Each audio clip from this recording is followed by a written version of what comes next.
गाह्रो त गाह्रो छ साथी हो, ट्राभल गर्न गाह्रो छ। यहाँ हेर्नु धेरै फ्रुट्सहरू पनि छ, बनाना छ होइन। यदि हामीलाई भोक लाग्यो भने टिपेर पनि खान सक्छु, त्यस्तो कुनै प्रब्लमको लागि। त्यहाँबाट हामी यहाँसम्म आएर अहिलेको डेस्टिनेसन हाम्रो यो हो। नमस्ते, म दिलीप शर्मा फेरि पनि एउटा ब्लग लिएर उपस्थित छु तपाईँहरूको माझमा। सो आजको यस ब्लगमा आज हामीले तपाईँलाई लङ माउन्टेन हेराउनेवाला छु मरिससमा। आजको यो भिडियो एकदम एक्साइटमेन्ट हुनेवाला छ। सो तपाईँ यहाँ हेर्न सक्नुहुन्छ, एकदम ठुलो हाइट छ, 830 मिटर जति छ यसको हाइट। आज योमा हामी चढेर त्यहाँबाट पनि तपाईँलाई मरिससको भ्यू हराउनेवाला छु। सो ब्लगलाई लास्टसम्म हेर्नु होला र इन्जोय गर्नु होला। ल अब हामी जाँदैछु। अब कहाँबाट बाटो छ खासमा त्यो पनि थाहा भएन, एक्ज्याक्टली कुन बाटो हो, कहाँबाट जाने हो, तर हामी जाँदैछु। वास्तविकमा यो हेर्नु तपाईँ एकदम सुन्दर पनि छ र एकदम ब्युटिफुल पनि छ। वास्तविकमा मरिसस ब्युटिफुल हो कि। र अहिलेको टाइममा यहाँ अलिअलि पानी पनि पर्दैछ, स्नो जस्तो लाग्दैछ, आनन्द मजा आउँदैछ। एकदम थाकिसके यार चढ्दा चढ्दै। वास्तविकमा गाह्रो छ कि चढ्न। अहिले खासमा हामी कुनै हाइटमा आएन कि, तर थाकिसक्यो। यहाँ हेर्नु त यहाँको कति सुन्दर नजारा छ। तर अब हामीले ठ्याक्क बल्ल बाटो भेटाएँ माथि चढ्नको लागि। त्यहाँ चढ्नको लागि हामी बाटो हेरिसकेँ, त्यहाँ माथि रहेछ। त्यहाँ हेर्न सक्नुहुन्छ, त्यो नै हो बाटो जाने बाटो। त्यहाँ गएर भन्ने हो जय नेपाल। अरे यार अब लाग्छ यहाँ आइसक्यो हामी गुफामा। हेर्नु त एकदम गुफे जस्तो छ कि यहाँको नजारा। हेर्नु त यहाँको भ्यू एकदम गुफा जस्तै छ। अब के हो यहाँ एउटा सानो खोला रहेछ। अब हामीले यहाँ डेस्टिनेसनमा जानुको लागि यहाँ म्याप पनि हेर्न सक्छु साथीहरू। यहाँ म्याप रहेछ, तर माथि चढ्दा यहाँ हेर्नु अहिले नै भ्यू यस्तो देखिन्छ। अनि यसले माथि जान बाँकी नै हो हामीलाई। यहाँ एउटा होइन नाम लेखाउने होइन, यहाँ म्याप छ। म्याप हेरेर हामीले माथि चढ्न सक्छौँ। यहाँ हेर्नु सक्नुहुन्छ म्याप। यो म्याप हेर्नु, यो म्याप भयो यहाँको। अब हामी माथि जानेवाला छु। हेर्नु यहाँ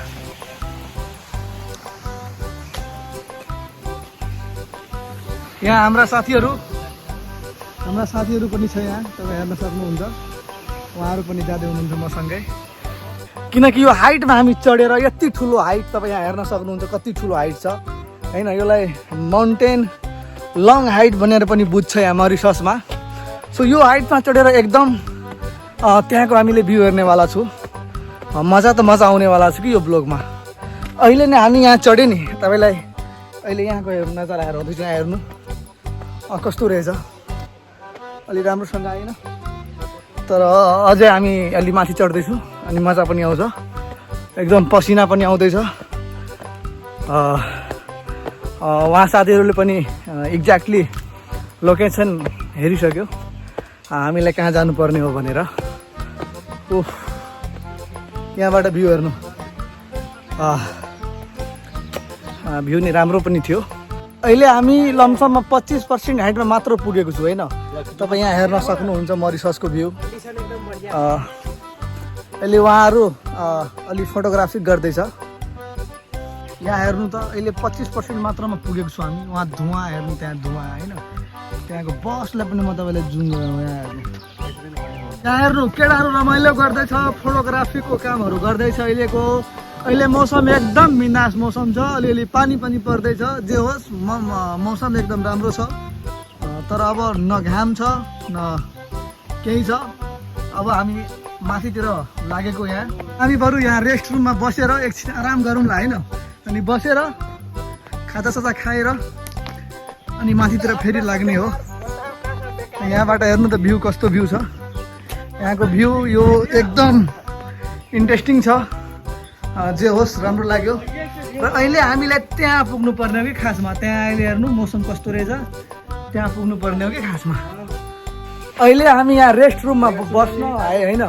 रेस्ट रुममा बस्नुभन्दा पहिला हामी सोचे रेस्ट रुममा बस्नुभन्दा पहिला हामी सोच्यो कि त्यहाँ गएर एकछिन बसेर फोटो सुट गर्छु किनकि त्यहाँको भ्यू एकदम राम्रो छ। तर फोटो तान्न बित्तिकै यहाँ हेर्नु पानी कस्तो पानी पर्दैछ, एकदम पानी यहाँ तानेर पर्न थाल्यो। हामी रेस्टरुममा छु, उहाँ हेर्नु उहाँ सूर्य दाई, रोशन, अमिताभ क्यामराम्यान, एकदम प्रोफेसनल क्यामराम्यान हो। ल यहाँ हेर्नु कस्तो पानी पर्न थाल्यो। नै तर वास्तविकमा मैले सोचेको जस्तै सेम भयो। यहाँ बादल सादल हेर्नु एकदम पानी पर्दैछ अलिअलि। जे होस् रमाइलो त आउँदैछ, तर अलि थाकिसकेँ हिँड्दै। अहिले जहाँसम्म लाग्छ हामी यहाँ आधी बाटो आए, तर कहाँबाट जाने एक्ज्याक्टली थाहा भएन कि। तर यहाँ सन्तोला, त्यसबाट एप्पल, धेरै फ्रुट्सहरू पनि छ, बनाना छ होइन। यदि हामीलाई भोक लाग्यो भने टिपेर पनि खान सक्छु, त्यस्ता कुनै प्रब्लम भएन। तर जे होस् दुःख लाग्छ कि हामी टेन्ट सेन्ट बोकेर आइन, नत्र टेन्ट सेन्ट हुन्थ्यो भने हामी ठ्याक्कै यहाँ टेन्ट सेन्ट लगाएर भोलि पर्सितिर जान्थ्यो कि कोठा। तर यहाँ हेर्नु हामी एउटा माउन्टेन यो अब हाम्रो जुन डेस्टिनेसन छ उतातिर लाग्यो हामी। तर I don't know which way, अब कुन बाटो हो थाहा भएन खासमा। तर यो एक्सपिरियन्सफुल पर्सनले हामीलाई लाग्दैछ। यो राइडर हो हाम्रो, राइडरलाई तपाईँ यहाँ त्यहाँ हेर्न सक्नुहुन्छ। राइडर अगाडि, हामी पछाडि। बट यो जङ्गल हो कि के हो यार। बाटोको यहाँ तपाईँ समस्या हेर्न सक्नुहुन्छ। प्रिय प्रधानमन्त्रीज्यूलाई म भन्न चाहन्छु यो ब्लगको मार्फत यहाँ राम्रो बाटो बनाइदिनु पर्यो। एकदम टुरिस्ट एरिया हो, त्यो भएर राम्रो बाटो बनाउनु पर्यो यहाँ। अनि हामी यही बाटोमा सर्भाइभ गर्दैछु साथीहरू, एकदम रिस्क लिएर तपाईँहरूको लागि आजको यो ब्लग क्रिएट गर्दैछु। एकदम रिस्कपूर्ण ब्लग छ किनकि यो ढुङ्गाबाट हामी लड्न पनि सक्छु, तापनि ढुङ्गालाई हेरेर सावधानीपूर्वक हामी चल्दैछु र एकदम थाकिसकेको छु। हिँड्दै माथि चढ्दै हामी पुरै थाकिसकेको छु किनकि जङ्गलमा ट्राभल गर्ने मेरो पनि एउटा सक थियो कि। तर आज जहाँसम्म लाग्छ कि अलिअलि पुरा हुँदो रहेछ। एकदम हेर्न सक्नुहुन्छ उता हाम्रो साथीहरू आउँदैछ। एकदम गाह्रो छ साथीहरू। ढुङ्गा चाहिँ एकदम चिप्लो ढुङ्गाहरू छ, पानी बगेको ढुङ्गाहरू एकदम चिप्लो हुन्छ, त्यो भएर गाह्रो छ। र अघि हामी फेरि अगाडि अलि गएर यो जङ्गलबाट निस्केर फेरि म अगाडिको सिनलाई क्याप्चर गर्न कोसिस गर्छु है त। ल यहाँ हामी यो ढुङ्गामा चढ्दैछु अहिले। यहाँ ढुङ्गा तपाईँ हेर्न सक्नुहुन्छ है। र एकदम यो जङ्गललाई यो तलबाट हामी माथि अहिले पुगे। एकदम गाह्रो भयो, तर अझै अहिले गाह्रोलाई पार गर्न एकदम बाँकी छ। यहाँ हेर्न सक्नुहुन्छ भ्यू कस्तो भ्यू रहेछ, यहाँ हेर्न सक्नुहुन्छ। एकदम गाह्रो छ। यहाँ तपाईँ हेर्न सक्नुहुन्छ तलबाटी माथि आउँदा हामी एकदम थाकिसके। अब यो एकदम लिइसके। अब हामी यहाँ एकदम बाटो यहाँको एकदम डिफिकल्ट बाटो हो कि। यतिको डिफिकल्ट भएको भए यो मेरो दाइ भन्दैछ म आउनेवाला थिएन कि। गाह्रो छ साथी हो, ट्राभल गर्न गाह्रो छ। यहाँ हेर्नु कस्तो डेन्जर। यो ठ्याक्क यस्तो माथि नै रहेछ। हाम्रो नेपालमा धेरै यस्तो बाटोहरू हुन्छ नि, त्यो राउन्डेड हुन्छ, घुमेको हुन्छ, त्यति इफेक्ट पर्दैन कि खासमा। तर यहाँ त एकदम गाह्रो छ कि। आज जङ्गलमा मङ्गल हुनेवाला छ। सो द्याट केही छैन, हामीसँग अहिले पनि जोस एकदम भरेर छ, एकदम मोटिभेसन छ, इनर्जी छ, जुन इनर्जीले हामीलाई माथि पुगाउनेवाला छ। यति मेहनत गरेर अहिले हामी यहाँसम्म मात्र पुगे यार। यति मेहनत गरेर अब लाग्छ 90% पुगिसके। यहाँ हेर्न सक्नुहुन्छ पहाड एकदम नजिकमा छु हामी। अब हामी त्यो चुच्चोमा चढेर त्यहाँबाट भ्यू हेर्नेवाला छु, त्यो हाइटको मजा लिनेवाला। यहाँ हेर्नु एकदम कुहिरो लागेको छ। हामी माथि डेस्टिनेसनमा त अहिले गएको छैन होइन, डेस्टिनेसन उता छ माथि।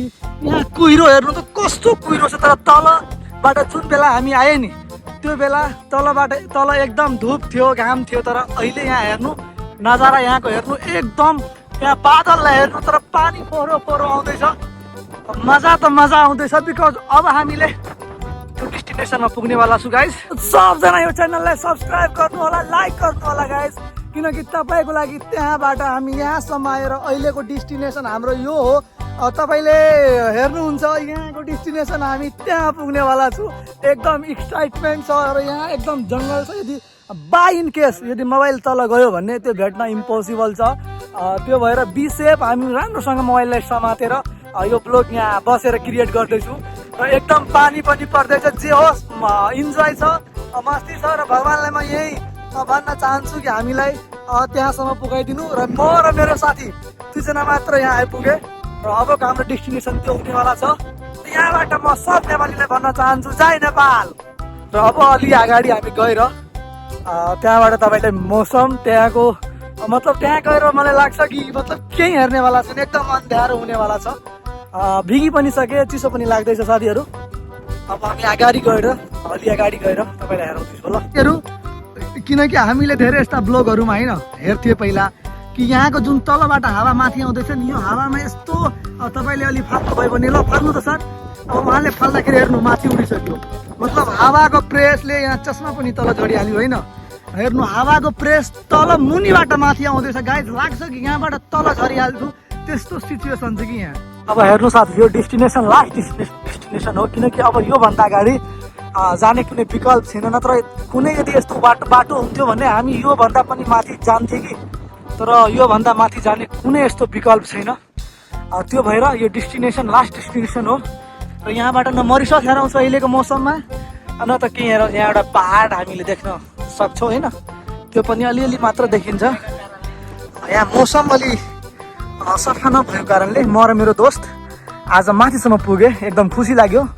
र मेरो एउटा सपना पनि थियो कि मरिससको सबभन्दा हाइटमा हामी यस्तो मौसममा चढ्ने, पानीको मौसममा चढ्ने भन्ने एउटा सक थियो, त्यो पनि पुरा भयो। सो तपाईँहरूको कृपाले, तपाईँहरूको सपोर्टले एकदम खुसी लाग्यो है साथीहरू। यहाँसम्म हामी पुगे र यो भिडियो आज यहीँ नै लास्ट हुन्छ। र सबजनालाई एकदम धेरै धेरै धन्यवाद, तपाईँले यो भिडियो लास्टसम्म हेर्नुभयो, खुसी लाग्यो। र यो च्यानलमा ब्लग पनि म अपलोड गर्दै राख्छु मरिसस ट्राभल गरेर, एकदम खुसी लाग्यो है। सबजनालाई हृदयबाट धन्यवाद यार। हामी यहाँबाट चढे, तपाईँले यहाँसम्म हामीलाई हेर्नुभयो, एकदम खुसी लाग्यो। पानी हेर्नु कति पर्दैछ, किनकि हामी आफ्नो यति रिस्क लिएर आज हामी यहाँ आए। पानी पर्दैछ, हाम्रो स्वास्थ्य हेल्थ पनि खराब हुनसक्छ, त्यो तापनि हामीले रिस्क लिए हेरे। यहाँ तपाईँ अनि सानो पहाड पनि हेर्न सक्नुहुन्छ होइन। यो डेस्टिनेसन लास्ट डेस्टिनेसन थियो। हस् हेर्नुभयो, जय नेपाल।